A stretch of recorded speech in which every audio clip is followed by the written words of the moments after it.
नमस्कार दोस्तों, आपके अपने चैनल हमारे संस्कार में आपका बहुत बहुत स्वागत है। आज हम आपके लिए लेकर आए हैं तुलसी पूजन और उसकी महिमा के बारे में जानकारी। लेकिन उससे पहले अगर आप हमारे चैनल पर नए हैं और अभी तक आपने चैनल को सब्सक्राइब नहीं किया है तो आप सभी से करबद्ध निवेदन है कि प्लीज़ हमारे चैनल को सब्सक्राइब करें, वीडियो को लाइक करें, ज़्यादा से ज़्यादा शेयर करें ताकि यह जानकारी और लोगों तक भी पहुंच सके, उन्हें भी इसका लाभ प्राप्त हो सके। बेल आइकन को दबाना ना भूलें ताकि हमारी आगे आने वाली हर वीडियो की जानकारी आपको नोटिफिकेशन के जरिए मिल जाया करे।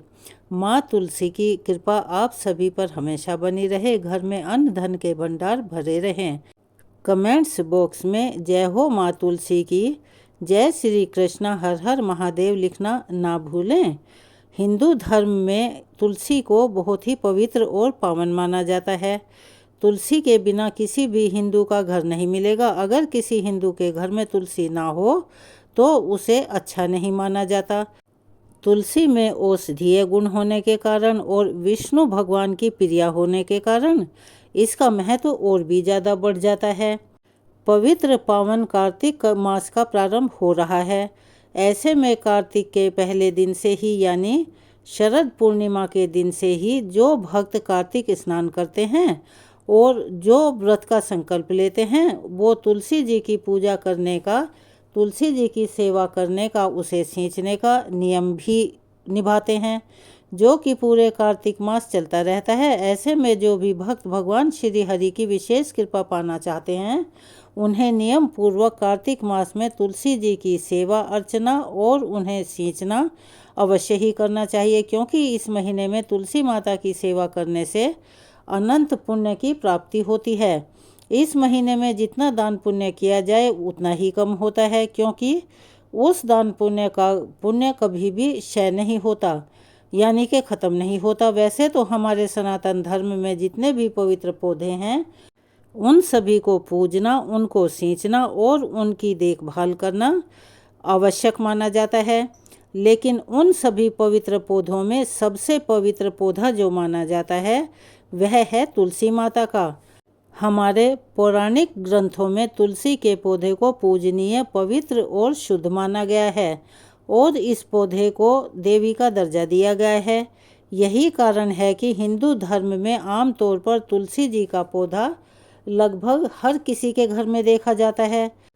तुलसी का पौधा औषधीय गुणों से युक्त होने के कारण हमारे लिए धार्मिक और वैज्ञानिक दृष्टि से बहुत ही महत्वपूर्ण है। ऐसा कहा जाता है कि जिस घर में तुलसी जी का वास होता है, तुलसी जी का पौधा होता है, वहाँ तरक्की के साथ साथ सुख, शांति और धन की संपन्नता अपने आप ही आ जाती है। अब ज़्यादा देर ना करते हुए हम आपको जानकारी दे रहे हैं कि कार्तिक मास में तुलसी जी की पूजा आप कब और कैसे कर सकते हैं। तुलसी जी की पूजा में कितनी बार दीप जलाना चाहिए, कितनी परिक्रमा करनी चाहिए, तुलसी के पौधे में जल कब चढ़ाना चाहिए, कब नहीं चढ़ाना चाहिए, क्या सुबह और शाम दोनों समय जल चढ़ाया जाता है, कितनी तुलसी के पौधे घर में होने चाहिए। जिस तुलसी की पूजा हम रोजाना करते हैं, जिस तुलसी को हम सींच रहे हैं, उसमें से हम भगवान के भोग के लिए तुलसी के पत्ते तोड़ सकते हैं। अगर तोड़ सकते हैं तो उसकी क्या विधि होती है, किस प्रकार से प्रार्थना करनी चाहिए जिससे कि हम फिर तुलसी पत्र को तुलसी माँ के पेड़ पे से उतार सकें। क्या तुलसी जी के पेड़ में शालिग्राम रखकर रोज पूजा की जा सकती है। तुलसी जी को सिंदूर, हल्दी या कुमकुम इनमें से क्या चढ़ाना चाहिए। तुलसी माता को हरी या लाल रंग की कौन सी चुनरी चढ़ाएं। किस किस दिन तुलसी नहीं तोड़ी जा सकती। तुलसी जी में जल कब नहीं देना चाहिए। तुलसी जी की पूजा या पत्ते तोड़ते समय कौन से मंत्रों का जाप किया जाता है। देव उठनी एकादशी के दिन तुलसी विवाह के लिए कैसी तुलसी होनी चाहिए। तुलसी विवाह के बाद क्या तुलसी के पौधे को दान देना जरूरी होता है।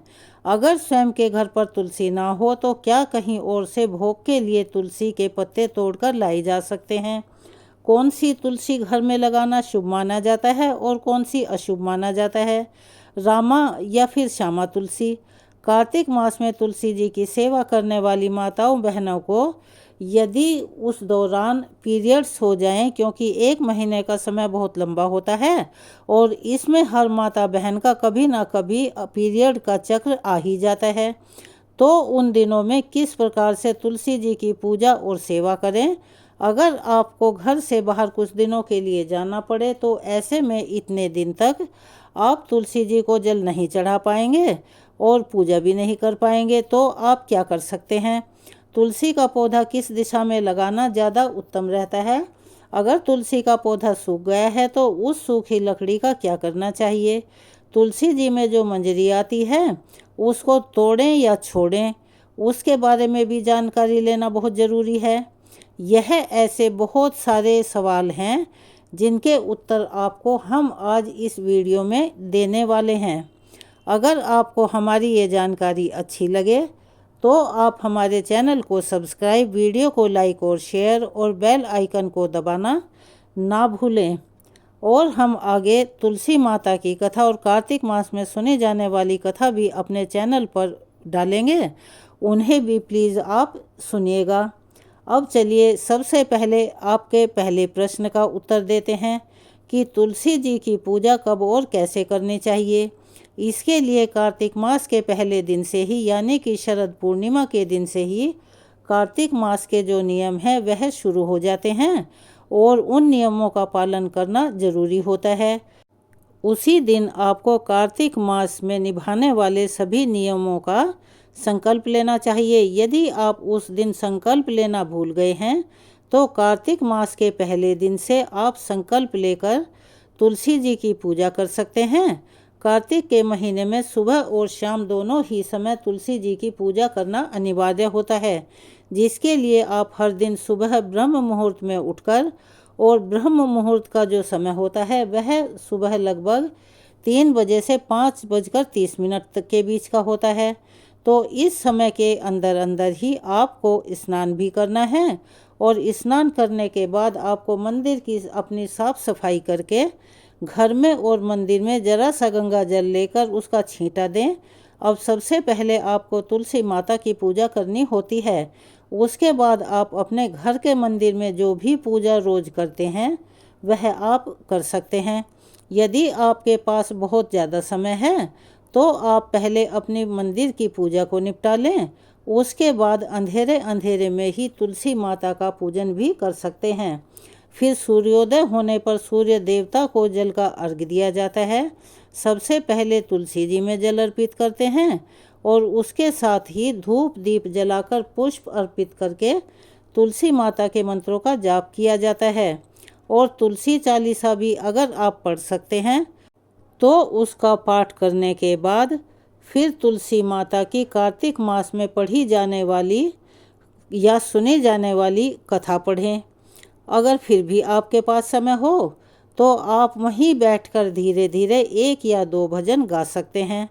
तुलसी माता के पौधे के पास बैठकर भी गा सकते हैं और अंदर बैठकर भी गा सकते हैं।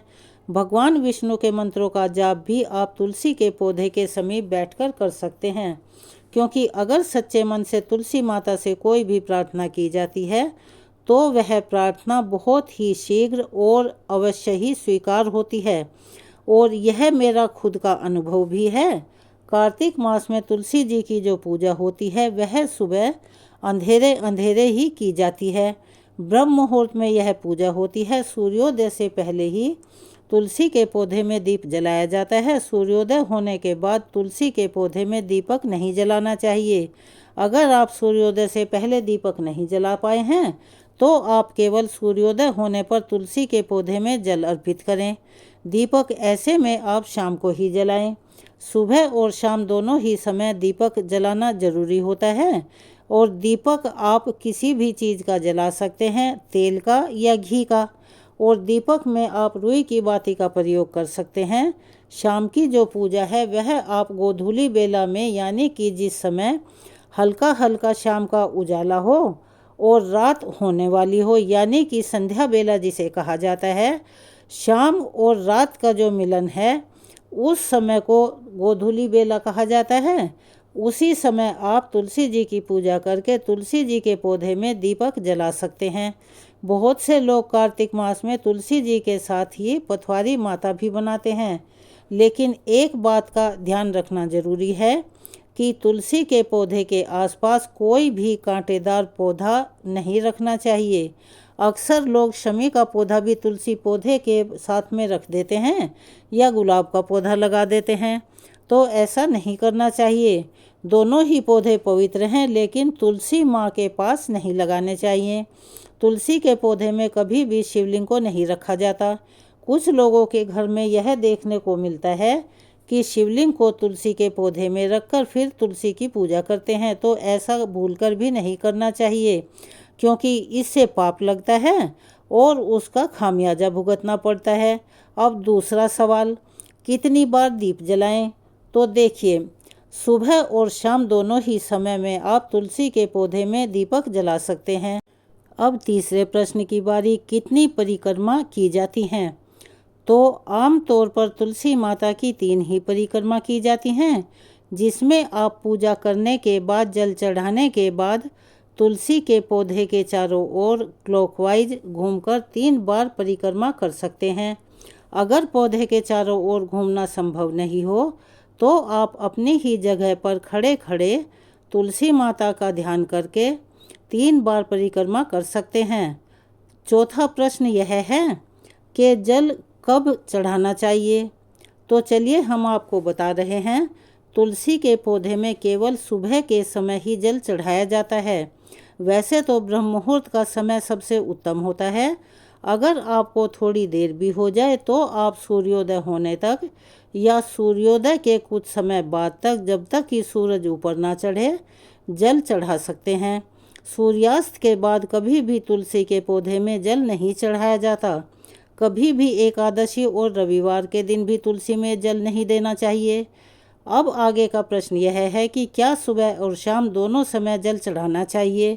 तो तुलसी के पौधे में सिर्फ सुबह स्नान करने के बाद साफ वस्त्र धारण करके ही जल अर्पित करें। अगर आपको लगता हो कि तुलसी का पौधा मुरझा रहा है तो तुलसी के पौधे में जल की आवश्यकता है, तो ऐसे में आप सूर्यास्त से पहले भी 1 बार तुलसी के पौधे में जल दे सकते हैं, लेकिन स्नान करने के बाद या फिर साफ स्वच्छ वस्त्र पहनने के बाद ही तुलसी के पौधे में जल अर्पित करना चाहिए। कभी भी गंदे वस्त्रों से या कार्तिक के महीने में शरीर पर तेल लगाकर तुलसी के पौधे में भूलकर भी जल नहीं चढ़ाना चाहिए। जल चढ़ाते समय या पूजा करते समय शरीर पर चमड़े की कोई वस्तु ना हो। जूते चप्पल पहनकर कभी तुलसी के पौधे को स्पर्श ना करें। और अब अगला प्रश्न है कि कितनी तुलसी घर में लगानी शुभ होती हैं? तो ये एक अत्यंत महत्वपूर्ण सवाल है जो कि अक्सर लोग जानना चाहते हैं। तो इसके लिए घर में रामा और श्यामा 2 तरह की तुलसी ही आप लगा सकते हैं। वैसे तो तुलसी की कई प्रजातियां हैं, लेकिन घर में लगाने के लिए ये दोनों ही तुलसी शुभ मानी जाती हैं। अगर आपको किसी कारणवश ये दोनों तरह की तुलसी ना मिले तो आप घर पर एक रामा तुलसी का पौधा ही लगा सकते हैं, क्योंकि रामा तुलसी को महालक्ष्मी जी का प्रतीक माना जाता है और इस पौधे में सबसे ज़्यादा औषधीय गुण होते हैं। कार्तिक के महीने में किसी भी गुरुवार को या एकादशी के दिन तुलसी के पौधे को लगाना बहुत शुभ माना जाता है। तुलसी के पौधे के आसपास हमेशा साफ सफाई रखनी चाहिए। अब अगला प्रश्न आता है कि जिस पौधे की हम रोजाना पूजा करते हैं, क्या उस पौधे में से हम तुलसी पत्र लेकर भगवान के भोग के लिए इस्तेमाल कर सकते हैं? क्योंकि भगवान का भोग तो बिना तुलसी के पत्तों के अधूरा माना जाता है। तो चलिए जानते हैं इसके बारे में। अगर आपके पास केवल एक ही तुलसी का पौधा है, दूसरा पौधा लगाना आपके लिए बिल्कुल भी संभव नहीं है, आपके पास इतनी जगह नहीं है, तो फिर ऐसे में आप स्नान करके तुलसी माता से प्रार्थना करके और तुलसी माता के मंत्र का, यानी ओम सुभद्राय नमः, ओम सुप्रभाय नमः, इन मंत्रों का जाप करते हुए और तुलसी माता से प्रार्थना करके कि हे माँ गोविंद के हृदय को प्रफुल्लित करने वाली माता तुलसी, मैं आपको श्री नारायण भगवान के भोग के लिए और पूजा के लिए तोड़ रही हूँ। आपको मेरा नमस्कार है। हर श्रृंगार आदि फूलों और तरह तरह के सुगंधित पदार्थों की भेंट से भी श्री हरि को तृप्ति नहीं होती है। हे कल्याणकारी महान ऐश्वर्य वाली, आपके बिना तो सब कर्म निष्फल हैं। हे तुलसी माता, मेरे लिए कल्याणकारी बन जाओ और दिव्य गुणों वाली माँ, तोड़ने से आपके हृदय पर जो भी आघात या चोट पहुँचे उसके लिए आप मुझे क्षमा कर दो। हे जगत जननी माँ तुलसी, आपको मेरा बारंबार नमस्कार है। इस तरह प्रार्थना करके आप बहुत ही सावधानी के साथ तुलसी के पत्ते पेड़ से उतार सकते हैं, लेकिन इसमें ध्यान रखिएगा कि तुलसी के पत्ते को कभी भी खींचकर या नाखून से नोचकर या पूरी तरह से पौधे को हिलाकर नहीं उतारना चाहिए। बहुत आराम से तुलसी के पत्ते तोड़े जाते हैं। अगर हो सके तो भगवान के भोग के लिए आप अलग से तुलसी का एक पौधा अपने घर में लगा सकते हैं, क्योंकि ऐसा भी कुछ लोग मानते हैं कि जिस पौधे की हम हर दिन पूजा करते हैं उस पौधे में से पत्ते तोड़ना पाप माना जाता है। लेकिन अगर आपके पास केवल एक ही पौधा है तो मजबूरी है। आपको अपने मन में बहुत ज़्यादा नकारात्मक विचार नहीं लाने चाहिए, क्योंकि कई बार ऐसा होता है कि लोगों के लिए दूसरा पौधा लगाना किसी भी तरह से संभव नहीं होता। तो आप आराम से इस तरह सच्चे मन से प्रार्थना करके तुलसी के पत्ते उसी पौधे में से तोड़ सकते हैं। कार्तिक के पूरे महीने में तुलसी के पत्ते का सेवन करना अति शुभ माना जाता है और लाभदायक भी होता है। आप पूजा करने के बाद हर दिन तुलसी का एक पत्ता ग्रहण कर सकते हैं और प्रसाद के रूप में अपने घर परिवार के लोगों को भी बांट सकते हैं। तुलसी के पत्ते को बिना चबाए ही ग्रहण किया जाता है। अगला प्रश्न यह है कि क्या तुलसी जी में शालिग्राम रखकर पूजा करनी चाहिए? तो चलिए हम बता रहे हैं। अगर आपके पास शालिग्राम जी हैं तो बिल्कुल आपको उन्हें तुलसी के पौधे में ही रखकर पूजा करनी चाहिए। माता तुलसी के पौधे के समीप अगर आप शालिग्राम भगवान को विराजित करते हैं तो ऐसा करने से तुलसी माता बहुत प्रसन्न रहती हैं। अगर शालिग्राम जी ना हो तो आपकी श्रद्धा हो तो आप विधि विधान से शालिग्राम जी को घर पर भी ला सकते हैं, उन्हें खरीद कर भी ला सकते हैं। और अगर आप कहीं घूमने जाते हैं तो जहाँ शालिग्राम जी के पत्थर मिलते हैं आप वहाँ से भी ला सकते हैं। अब अगला प्रश्न यह उठता है कि तुलसी जी को सिंदूर, हल्दी, कुमकुम इनमें से हम क्या चढ़ा सकते हैं? तो कार्तिक के महीने में तुलसी माता को हल्दी चढ़ाना ज़्यादा शुभ माना जाता है। जिस दिन देव उठनी एकादशी पर तुलसी माता का विवाह किया जाता है, केवल उस दिन तुलसी माता को सिंदूर अर्पित करना चाहिए। तब तक कार्तिक के महीने में आप केवल हल्दी अर्पित कर सकते हैं। सिंदूर की जगह पर जब तक आप कुमकुम भी अर्पित कर सकते हैं। इसके अलावा कच्चा दूध भी तुलसी के पौधे में हफ्ते में एक बार जरूर अर्पित करना चाहिए। अब अगला प्रश्न यह है कि किस तरह किस रंग की चुनरी हम माता को भेंट करें, उन्हें ओढ़ाएं। तो तुलसी माता को वैसे तो आप लाल और हरी दोनों चुनरी चढ़ा सकते हैं, लेकिन लाल रंग बहुत शुभ माना जाता है। पूजा पाठ में लाल रंग का ही इस्तेमाल किया जाता है, इसीलिए जहाँ तक संभव हो आप लाल रंग की चुनरी ही माता को ओढ़ाएं। अब बात करते हैं कि किस किस दिन तुलसी नहीं तोड़नी चाहिए। अक्सर लोग इस बारे में जानना चाहते हैं। तो देखिए, तुलसी जी की पत्तियों को कभी भी रविवार ग्रहण, चाहे वह चंद्र ग्रहण हो या सूर्य ग्रहण हो, एकादशी, अमावस्या, पूर्णिमा, चौदस या संक्रांति के दिन भूलकर भी नहीं तोड़ना चाहिए। बिना स्नान किए या सूर्यास्त के बाद तुलसी के पत्ते भूलकर भी ना तोड़ें। रविवार, एकादशी, ग्रहण, चाहे वह कोई सा भी ग्रहण हो, सूर्य ग्रहण हो या चंद्र ग्रहण हो, सूतक यदि घर में लगा हुआ है, पातक लगा हुआ है, तो उस समय तुलसी के पौधे में जल भी नहीं चढ़ाया जाता और ना ही तुलसी की पत्तियों को तोड़ा जाता है। सूतक चाहे वह अशुभ हो या शुभ हो, उसमें आप तुलसी के पत्ते को स्पर्श ना करें। तुलसी के पत्ते तोड़ते समय या पूजा करते समय ओम सुभद्राय नमः या ओम सुप्रभाय नमः, ये दो इतने आसान मंत्र हैं कि इनका कोई भी जाप कर सकता है। अगला प्रश्न यह उठता है कि देव उठनी एकादशी के दिन किस प्रकार से तुलसी की पूजा होनी चाहिए, किस प्रकार की तुलसी से भगवान का विवाह कराया जाता है। तो आप रामा या श्यामा किसी भी तुलसी का विवाह शालिग्राम जी से करवा सकते हैं। तुलसी विवाह के लिए कुछ लोग नया तुलसी का पौधा लाकर इस दिन शालिग्राम जी के साथ उनका विवाह करवाते हैं और फिर उस पौधे को मंदिर में दान कर देते हैं। जिस तरह से पुत्री का कन्यादान विवाह करने के बाद उनकी विदाई कर दी जाती है, उसी तरह से तुलसी माता की विदाई भी कर दी जाती है। वैसे तो तुलसी के पौधे को विवाह करने के बाद विदा कर देना चाहिए, मंदिर में रख के आ जाना चाहिए, लेकिन जो लोग ऐसा नहीं करना चाहते हों उन्हें उस पौधे को या फिर अपने घर पर रखकर नियमित रूप से पूजा करनी चाहिए। अब अगला प्रश्न क्या है, खुद के घर पर अगर तुलसी ना हो तो क्या विष्णु भगवान के भोग के लिए हम तुलसी किसी और से मांग कर ला सकते हैं? तो हाँ, ला सकते हैं, लेकिन यह ध्यान रखने की बात है कि तुलसी साफ सुथरी जगह लगी हुई हो। वैसे तो सनातन धर्म और हिंदू धर्म को मानने वाले हर व्यक्ति के घर में तुलसी का पौधा अवश्य होना चाहिए। तुलसी का पौधा जिस भी घर में होता है उस घर का वातावरण शुद्ध हो जाता है, पवित्र और पावन रहता है, नकारात्मक ऊर्जा उस घर से दूर रहती है और घर का वास्तु अगर ठीक ना हो तो वह स्वतः ही ठीक हो जाता है, जो दोष है वे दूर हो जाते हैं। इसीलिए तुलसी का पौधा तो आपको लगाना ही चाहिए, क्योंकि यह तो बहुत छोटे से गमले में भी हो जाता है, जिसे आप कम जगह में भी रख सकते हैं। या तो रामा तुलसी हो या फिर श्यामा तुलसी का पौधा आप लाकर लगा सकते हैं।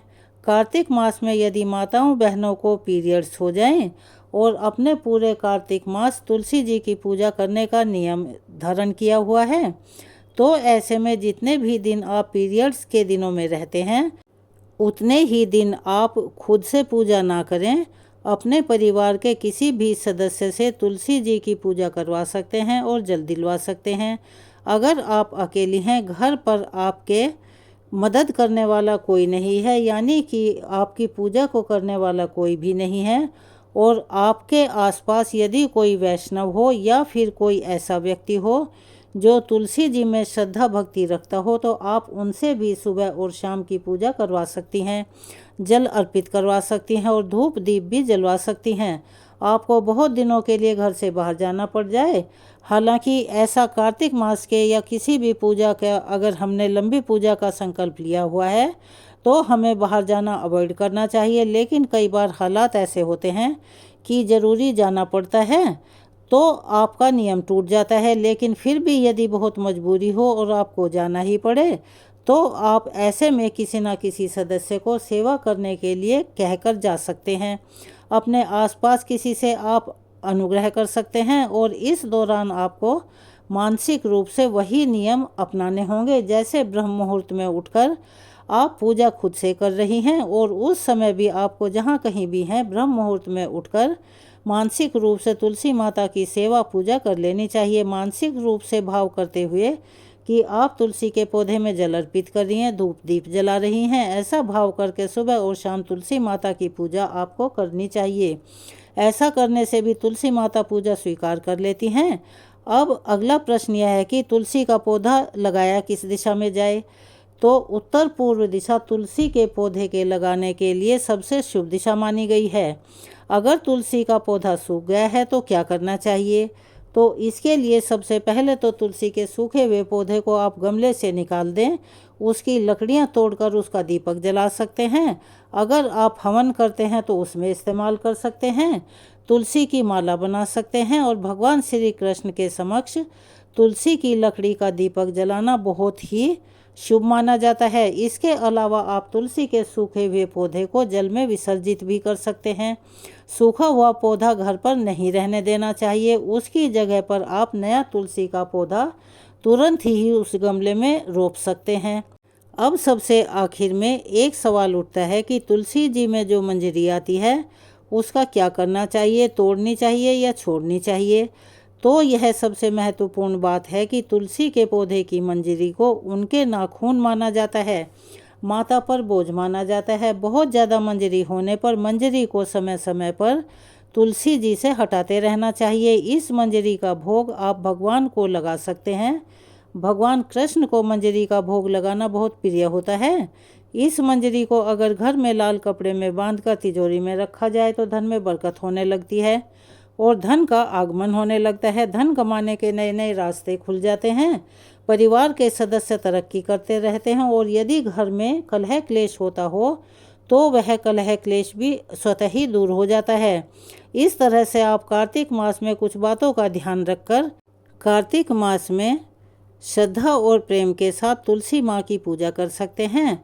और जिस घर में तुलसी माता की पूजा सच्चे मन, भक्ति और श्रद्धा से की जाती है, वहाँ पर सदैव भगवान श्री कृष्ण, श्री हरि और महालक्ष्मी जी सहित राधा रानी का वास और आशीर्वाद बना रहता है। तो यह थी तुलसी पूजा के बारे में आज की जानकारी। आपको कैसी लगी कमेंट्स बॉक्स में लिखकर अवश्य बताएं। हमारे चैनल को सब्सक्राइब करें, वीडियो को लाइक करें, ज़्यादा से ज़्यादा शेयर करें, बेल आइकन को दबाना ना भूलें ताकि हमारी आगे आने वाली वीडियो की जानकारी आपको नोटिफिकेशन के ज़रिए मिल जाया करे। कमेंट्स बॉक्स में जय हो तुलसी माता की, जय श्री कृष्णा, हर हर महादेव लिखना ना भूलें। धन्यवाद।